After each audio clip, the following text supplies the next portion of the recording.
अवधूत चिंतन श्री गुरुदेव दत्त नमो दत्त दत्तदेसो दत्तकच वाहिनी युट्यूब चॅनलच्या माध्यमातून तुम्हा सर्व दत्तदेशींशी संवाद साधत असताना मला खूप आनंद होतो. दत्त महात्म्य या ग्रंथाचं निरूपण आपण या ठिकाणी पाहत आहोत आणि आजची जी काही ओवी संख्या आहे तर ती 16 ते 20 आपण या 5 ओव्यांवरती निरूपण श्रवण करणार आहोत. तर चला आपण पाहूयात त्या 16 ओव्या, आपल्या 5 ओव्या 16 ते 20 पर्यंत. भक्ती ज्ञानासी माऊली करी कृपेची सावली, जिने नाम रूपा आणिली ब्रह्ममूर्ती बली अनायासे, निर्विशेष परब्रह्म साक्षात्कार करता श्रम, गडे मंदा त्याचा भ्रम वारी हे क्रम दावुनी, सगुण ब्रह्म ध्याने मन शीघ्र होई सावधान, मग निरस्तुपाधी कल्पना स्वात्मज्ञान स्फुरतसे, ती नवविधा भक्ती येथ वर्णिजेल यथार्थ, जी करील कृतार्थ दावुनी पंथ भाविका. अवधूत चिंतन श्री गुरुदेव दत्त परमपूज्य वासुदेवानंद सरस्वती स्वामी महाराज. दत्त महात्म्य अध्याय पहिला ओवी क्रमांक 16 ते 20 या ओवी मध्ये तुम्हाला आम्हाला प्रबोधित करत असताना नवविधा भक्तीचा मार्ग या ठिकाणी समजावून सांगत असताना या ठिकाणी टेंबे स्वामी महाराज या ठिकाणी असं म्हणतात की भक्ती ज्ञानाची माऊली. फार गोड अशा प्रकारचा या ठिकाणी सिद्धांत आलेला आहे. ज्ञान तुम्हाला पाहिजे आहे, गोष्ट खरी, परंतु ज्ञानाला जन्म देणारी माऊली आई म्हणजे कोण असेल तर भक्ती ज्ञानाची माऊली. 3 शब्द आहेत, पण किती गोड सिद्धांत, किती गोड तत्वज्ञान परमपूज्य वासुदेवानंद सरस्वती स्वामी महाराजांनी मांडले. महाराज ऐका, भक्ती ज्ञानाची माऊली असं सांगितले की भक्ती जर तुम्ही केली तर तुम्हाला ज्ञान प्राप्ती होईल. मला बरेच जण म्हणतात तत्वदेशी योगेश दाभाडे तुम्ही किती गोड गोड बोलता हो, तसं आम्हाला का जमत नाही. म्हटलं अरे बाबा, दत्त भक्ती करावी लागते, तू सुद्धा गोड गोड बोलशील, तुझ्यावरही दत्तप्रभूंची कृपा होईल. अरे दत्त भक्तांसाठी दत्तप्रभूंना असं वेगवेगळं काही नसतं, सगळे समान असतात. परंतु ज्याची भक्ती त्याच पद्धतीने दत्तप्रभूंची कृपा असं सगळं काही सूत्र असतं. असो तर भक्ती ज्ञानाची माऊली, तुमच्याजवळ ज्ञान एवढं येतं तर तुमची भक्ती तेवढी मोठी असावी लागते. मला एका महात्म्याने सांगितलं होतं, तुझा नियमच खऱ्या अर्थाने भगवंत आहे. देव वेगळा काही नसतो रे, तुझा नियम हा तुझा भगवंत आहे. मला ते कळलं नाही, महात्म्यांचे शब्द लवकर कळत नाही महाराज. तुझा नियम तुझा भगवंत आहे. आणि मग मी फार बुद्धीला ताणलं, फार बुद्धी मी घासली आणि नंतर त्या 3 शब्दांचा मला अर्थ कळाला की अरे, आपण जर एक काही जर नियम केला भगवंताच्या भक्तीचा आणि तो सातत्याने जर सतत जर चालू ठेवला तर प्रयत्न करिता वाळतन तेल ही गळी, असं समर्थ रामदास म्हणतात. त्या पद्धतीने नियम हाच भगवंत आहे. नियमाने जर आम्ही दत्तभक्ती करत राहिलो तर एक दिवस तुम्हाला दत्तप्रभूंची कृपा, दत्तप्रभूंच्या कृपा ऐश्वरामध्ये तुम्हाला त्या ठिकाणी नाहायला मिळतं, आनंदाने बागडायला मिळतं. आणि म्हणून भक्ती ज्ञानाची माऊली टेंबे स्वामी महाराज या ठिकाणी म्हणतात, अरे भक्ती जर कराल तर तुम्हाला ज्ञान प्राप्ती होईल रे. आणि करी कृपेची सावली, आणि भक्तीमुळं ज्ञान जर प्राप्त झालं ना तर ते ज्ञान काय करतं, ते ज्ञान विद्वान सर्वत्र पूज्यते. कृपेची सावली, तुमच्यावरती कृपा होते दत्तप्रभूंची, कारण की ज्ञान भक्ती विना, तुकाराम महाराज या ठिकाणी म्हणतात ना, प्रेमाशिवाय आम्हाला ज्ञान नको, भक्तीशिवाय आम्हाला ज्ञान नको. अगदी त्याच पद्धतीने परंतु भक्ती करण्याचं सुद्धा एक ज्ञान असावं लागतं. अशा अनेक गोष्टी आहेत. जास्त विस्तार मी या ठिकाणी करत नाही, नाहीतर माझं 1 तास उरकत नाही. एकतर तत्वदेशी म्हणतात 10 मिनिटाचेच व्हिडिओ बनवा. तत्वदेशी कसे बनवू सांगा ना. भक्ती ज्ञानाची माऊली, दत्तप्रभूंनी दिलं एवढं, ठेवू तरी माझ्याजवळ का. दत्तप्रभूंचं वाटलं पाहिजे. अवधूत चिंतन श्री गुरुदेव दत्त. आपण आपल्या मूळ विषयाकडे येऊयात. भक्ती जर तुम्ही केली तर तुम्हाला ज्ञान प्राप्त होईल, आणि ज्ञान ज्यावेळेस तुम्हाला प्राप्त होतं त्यावेळेस दत्तप्रभूंची खऱ्या अर्थाने तुमच्यावरती कृपा होते, आशीर्वाद तुम्हाला लाभतो, आणि एक छत्र छाया ज्ञानाची तुमच्यावरती असल्यामुळे सर्वत्र तुमचा त्या ठिकाणी आदर होतो, सत्कार होतो, मान प्राप्त होतो तुम्हाला. आणि ज्या भक्तीने नामरूपा आणली ब्रह्ममूर्ती भले अनायास, साक्षात भगवंताला सुद्धा यावं लागतं या पृथ्वी तलावरती. कशामुळे? जिने नामरूपा आणली. ब्रह्ममूर्ती निर्गुण निराकार आहे, तिला कसला आकार नाही, कसल्या प्रकारचं त्याचं स्वरूप नाही, त्याचं वर्णनही करता येत नाही. निराकार आहे, निर्गुण आहे, दिसतही नाही. परंतु त्या निर्गुण आणि निराकार असणाऱ्या त्या ब्रह्ममूर्तीला सगुण रूपामध्ये आणण्याचं सामर्थ्य जर कोणात असेल ना, तर ते त्या भक्तीमध्ये आहे दत्तदेव. आणि म्हणून भक्ती करा. भगवंतालाही इथे प्राप्त करून घेण्याचं, भगवंताला इथे अवतरित करून घेण्याचं सामर्थ्य तुमच्या भक्तीमध्ये आहे, असं परमपूज्य टेंबे स्वामी या ठिकाणी फार मोठा सिद्धांत सांगतायत. अनायास कसल्याच पद्धतीने तुम्हाला कष्ट घ्यावे लागणार आहे. फक्त भक्ती करा, देव तुमच्या पुढे हजर. निर्विशेष परब्रह्म साक्षात्कार करता श्रम, घडे मंदा त्याचा भ्रम वारी हे क्रम दावुनी. निर्विशेष परब्रह्म, त्याला विशेष असं काही साधन लागत नाही. भक्ती करा, त्याचा साक्षात्कार होतो, आणि त्याचा साक्षात्कार झाला, घडे मंदा त्याचा भ्रम. श्रम घडतं, परंतु मंद जे असतात, अज्ञानी जे असतात, तर त्यांचा भ्रम सुद्धा निघून जातो.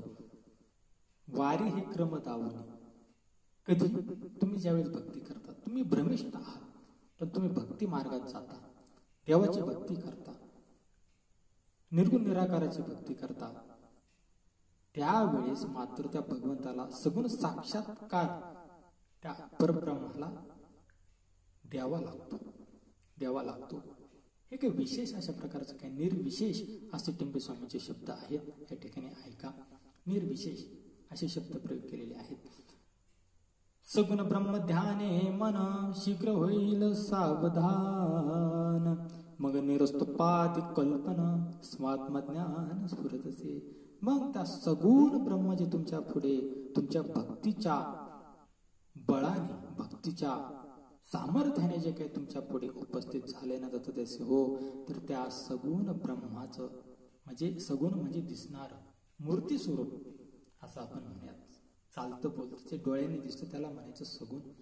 ज्याला पाहता येतं, ज्याचं वर्णन करता येतं, तर त्याला म्हणायचं सगुण. त्या सगुण ब्रह्माचं ज्यावेळेस तुम्ही ध्यान कराल, त्या भगवंताचं तुम्ही ध्यान कराल, मग तुमचा कुठलाही देव असू द्या, एक सार्वजनिक अशा प्रकारचं बोलणं वास्तवानंदांचं आहे. सर्वसमावेशक असं बोलणं टेंबे स्वामीच्या ठिकाणी आपल्याला दिसतं.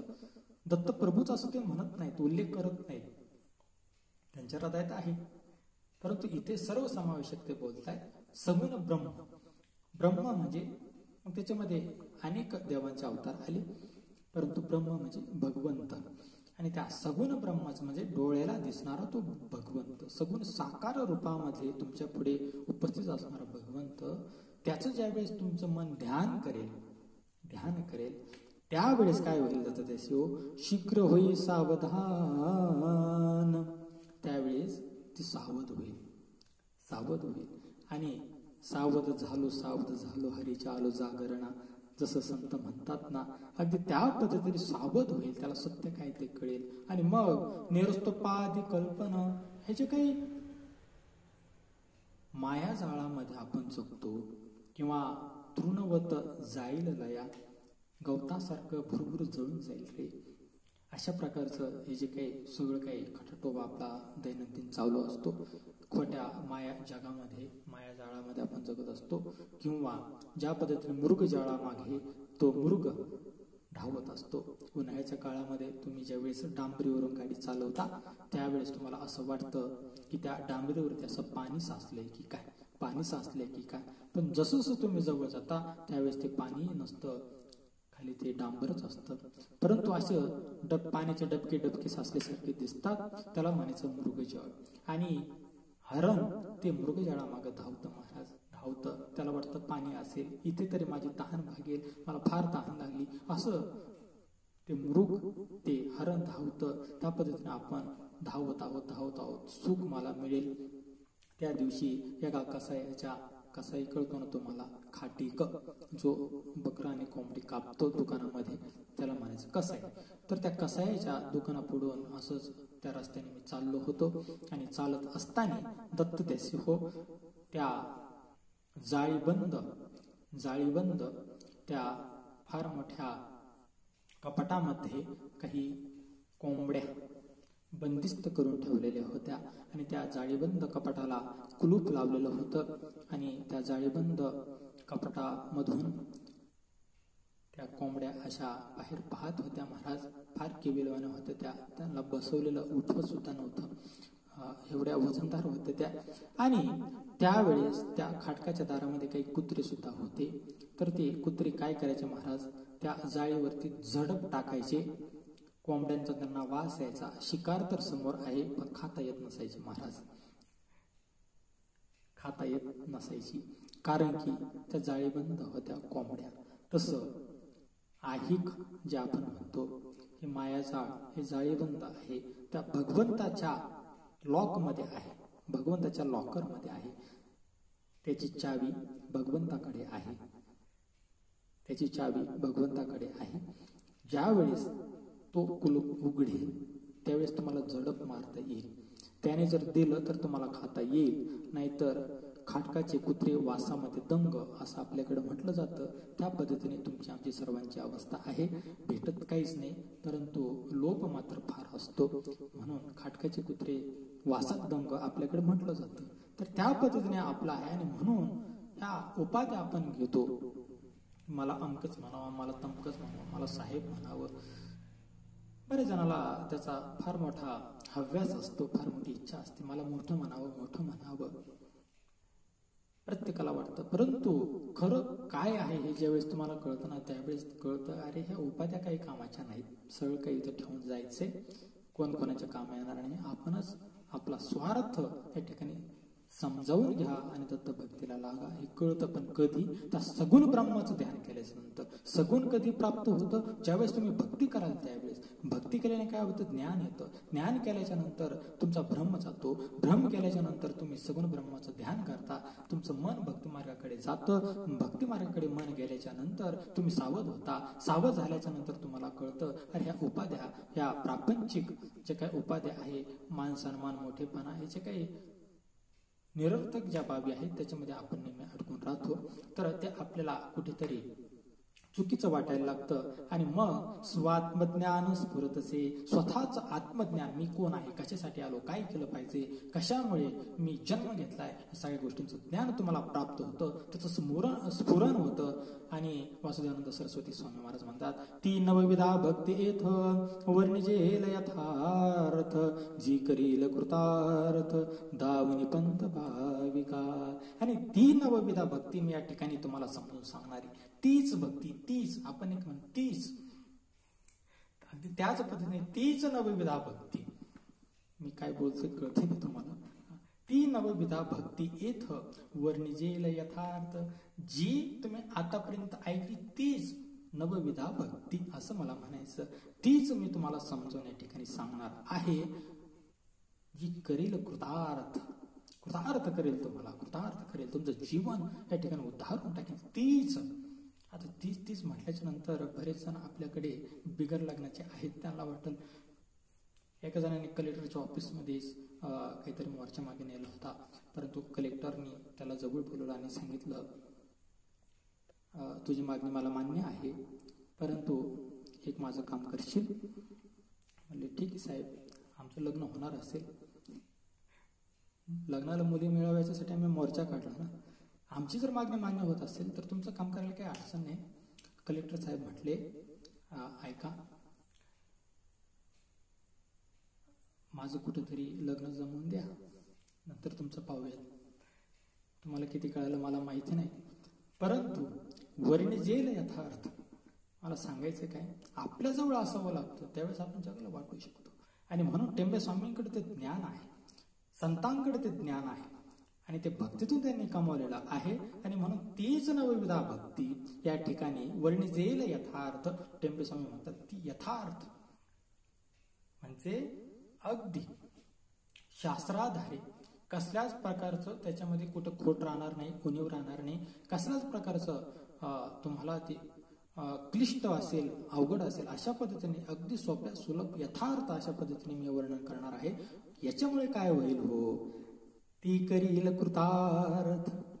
जी करील कृतार्थ तुमचं जीवन खऱ्या अर्थाने उद्धरून येईल, तुम्हाला आनंद देईल. आणि म्हणून दावनी पंत भाविका, जे भाविक असतील त्यांनाच बरं का, कोणाला नाही, त्यासाठी भाव असावा लागतो. आणि म्हणून भाव ठेवून वाचावी ज्ञानेश्वरी. आपल्याकडे सांगितलं संतांचे ग्रंथ वाचत असताना भाव ठेवून वाचा, माझा उद्धार या ठिकाणी होणार आहे. एक शब्द घ्या संतांचा, जीवनात कल्याण झाल्याशिवाय राहणार नाही. आणि म्हणून एका संताने मला फक्त 2 शब्द सांगितले, आजपर्यंत सांभाळले, जीवन उद्धरून गेलं. असे अनेक महात्मे भेटतात कधी कधी.